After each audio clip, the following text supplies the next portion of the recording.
અમદાવાદથી લંડન જઈ રહેલું એર ઇન્ડિયાનું એક વિમાન ટેક ઓફ કરતી વખતે ક્રેશ થયાની મોટી દુર્ઘટના સર્જાઈ છે. અમદાવાદના મેઘાણીનગર વિસ્તારથી સરદાર વલ્લભભાઈ પટેલ ઇન્ટરનેશનલ એરપોર્ટથી લંડન જવા માટે એર ઇન્ડિયાની ફ્લાઇટ ટેક ઓફ થયાની 2 મિનિટ ને 50 સેકન્ડે ક્રેશ થયાની દુર્ઘટના સામે આવી છે.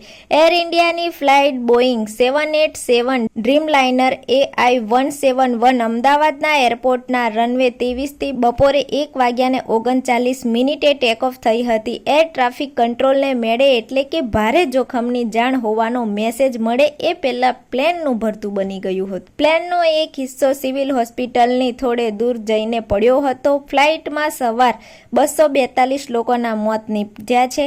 અમદાવાદ પોલીસ કમિશનર GS પોલીસના જણાવ્યા અનુસાર આ પ્લેન રહેણાંક વિસ્તારમાં ક્રેશ થયું છે. એના કારણે સ્થાનિક લોકોના પણ મોત નીપજ્યા હોવાની સંખ્યાને નકારી શકાય એવું નથી. 787 ડ્રીમલાઇનર વિમાન ખૂબ મોટું વિમાન છે. આ વિમાન 11 વર્ષ જૂનું છે. ટેક ઓફ બાદ 125 ફૂટે પ્લેને સિગ્નલ ગુમાવી દીધો હતો. આ ગોજારી દુર્ઘટનામાં મૂળ બોડેલીની અને વડોદરા શહેરમાં લગ્ન થયા હતા એવી નેન્સી પટેલ પણ દુર્ઘટનાગ્રસ્ત પ્લેનમાં સવાર હતા.